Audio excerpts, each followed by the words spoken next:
Hello friends, welcome back to EduJob 360.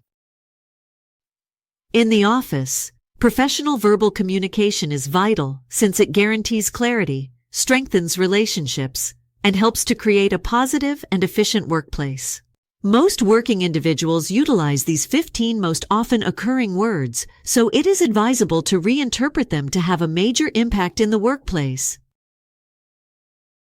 First, using the query why. The word why has an authoritative questioning attitude. One better way to describe it is exactly what you are seeking for knowledge. Say, what is the reason behind it? Second wrong phrase is saying, I don't agree. Say something like, I differ in opinion. This response is a polite way to disagree with someone and let them know you heard them and didn't ignore or snub them because you don't agree with them.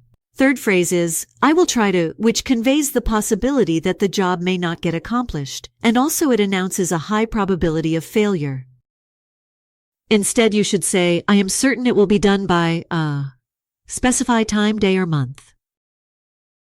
If the chances are hopeless, you can say, I will exert myself to the fullest to complete this task. The fourth phrase to avoid is, but that's how we've always done it. Other people might think that you are rigid, stubborn, and closed-minded because of this. You could instead ask, that sounds like a good idea, how would it work? You could also say, that's a different way of doing things, let's look into it more. Fifth wrong phobia, I have no time to talk now. Rather, you may say, I am right now in the middle of something. I would be pleased to go over this with you. Later on, may I get in touch to you? Mention the time or day. Sixth avoidable phrase is, I might be wrong, but is a term you should never use because it shows you don't respect yourself, so no one else will either. Get rid of negative words, don't use buts, and be clear about what you want to say.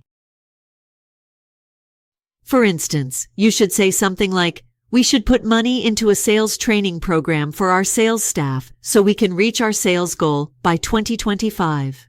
Avoiding the seventh phrase is, I always or I never. This locks your stance down. Using absolutes guarantees you failure.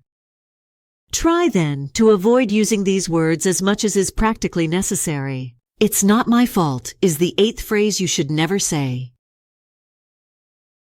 Trying to escape or shift blame is never helpful, whether you are actually at fault or not. Workers who are worried about what's going on will eventually find out the truth.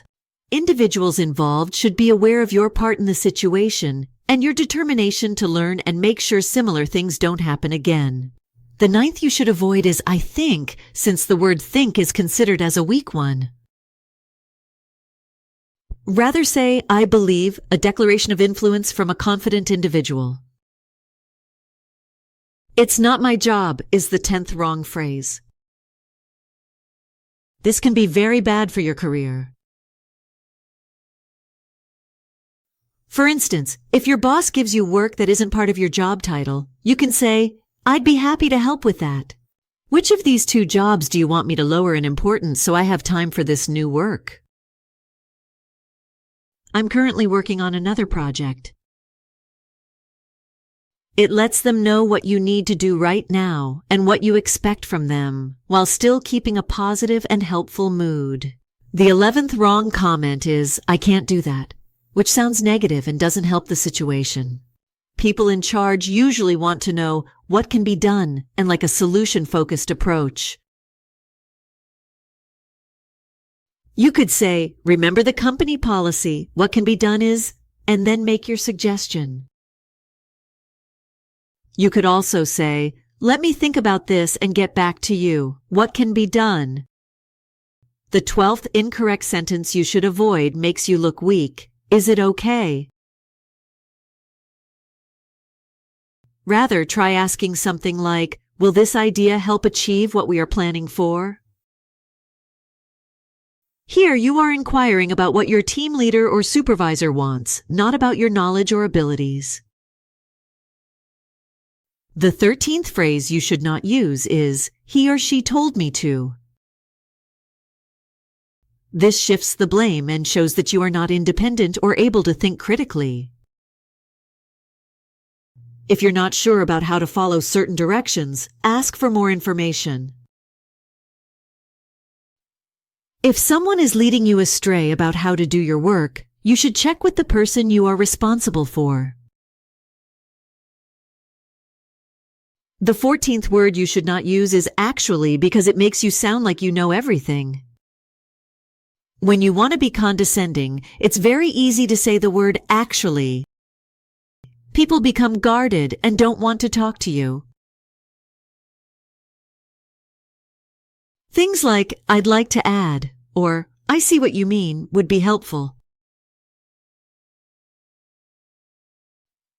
Use of words like should, could, or ought is the last one you should avoid because they imply fault-finding and blame. Please keep this in mind as you work together.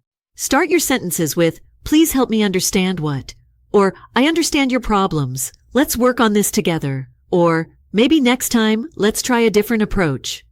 Thanks for watching this video. Subscribe and follow our useful channel to discover more about jobs, education, and careers. All the best for all your future endeavors in your workplace.